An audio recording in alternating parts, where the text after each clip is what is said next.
Hey hockey player, in this video I'm going to run you through a core circuit that's going to improve your core strength and make you a better hockey player. But first and foremost, I got a couple of things to say. When it comes to the abs, there's a lot of people out there who think, well, if you can't train for abs. If you're trying to get a six-pack, you're not going to be good at hockey. If you're trying to do ab training, that's not functional for performance. This stuff doesn't make any sense.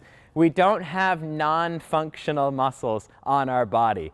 Biology is so much smarter than we give it credit for, whether we understand it yet or not. And what we know now about the abdominals on the front wall is that they are supposed to be acting like an anterior spine.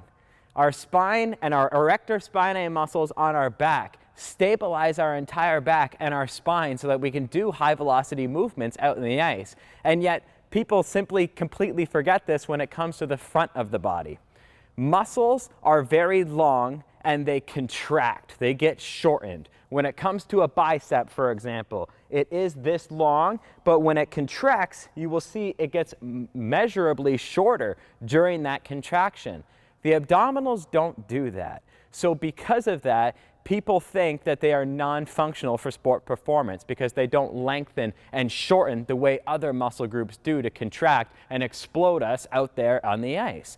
But with your abdominals, they have been created in the way that they have been created, not to lengthen and shorten like all the other muscle groups in the body, but instead to stabilize.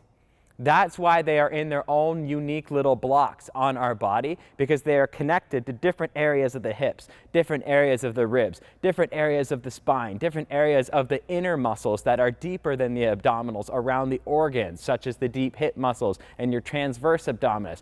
All of this stuff is connected right here to a muscle that's not supposed to lengthen and shorten. Instead, it's supposed to stiffen. Now think about when it comes to core stiffness, what a lot of people mistake is how much stiffness plays in rotation. For example, when I'm going for a slap shot, I am going to load this side of my body and I'm going to rotate. And what's going to bring me back that way to rotate? Sure, my rotating muscles of the internal and external oblique are absolutely going to help me rotate, but stiffening. That's stiffening. You're just going to stiffen that core, and that flexing, that contraction is what's driving a lot of the rotation moving that way. So it's not only stabilizing the anterior portion of your body, but it stiffens your core to allow you to more explosively rotate in movements such as skating, such as body checking, such as staying strong in the puck, or such as during a slap shot. Calling a muscle non-functional is absolutely crazy.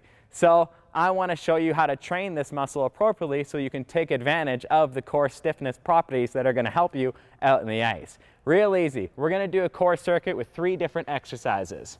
I'm going to have you follow me down to the ground here.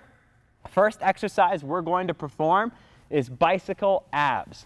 Bicycle abs, you're going to do this one for 15 per side.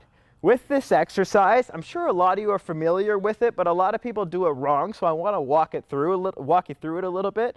I want your hands beside your head and not behind your head. Last thing you want to do is pull on your neck and run into C5, C6, C7 issues like a lot of hockey players run into with their posture. You want your hands beside your head, one knee up, the other straight out, but close to the ground, not touching and not straight up. Touching the ground is easy, straight up is also easy. You want it straight, close to the ground, but not touching, and I want to actually rotate my core. Too many people kind of just touch their elbow here. You don't want to be one of those people if you want to get something from your training. Fully rotate the core, keeping that leg nice and stiff. 2, 3. That's how you properly perform the bicycle abs, and you would do 15 per side there, non-stop, making sure you're actually rotating the upper body to get those rotating core muscles that I was talking about previously, but also the rectus abdominis, which are the stabilizers, which is the main point of this video.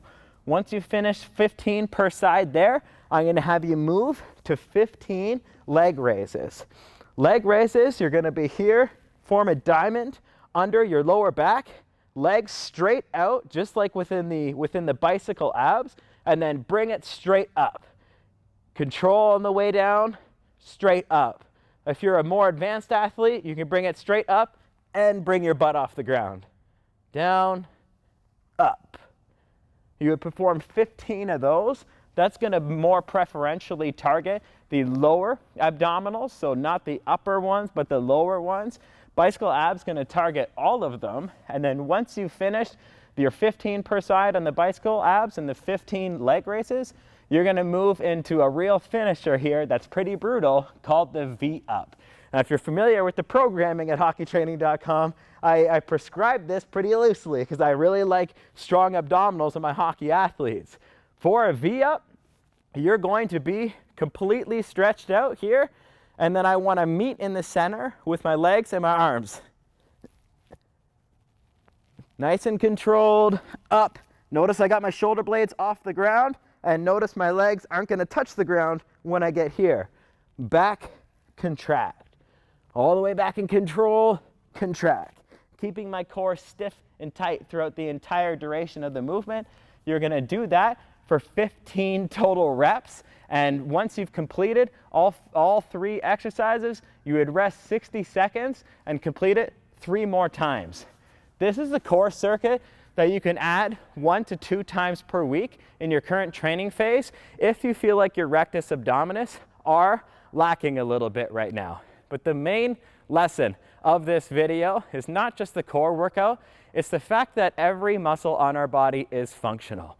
Some people will say arms aren't functional. Well, when it comes to your snapshot, your slap shot, and your wrist shot, your grip strength and your forearms are the prime drivers there.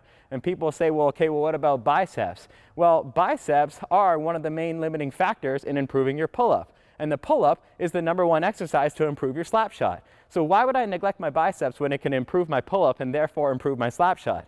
Now with my arm training, I've just improved my wrist shot, my snap shot, and my slap shot. And with my abs, I've improved my total body performance because I'm stiffening the core.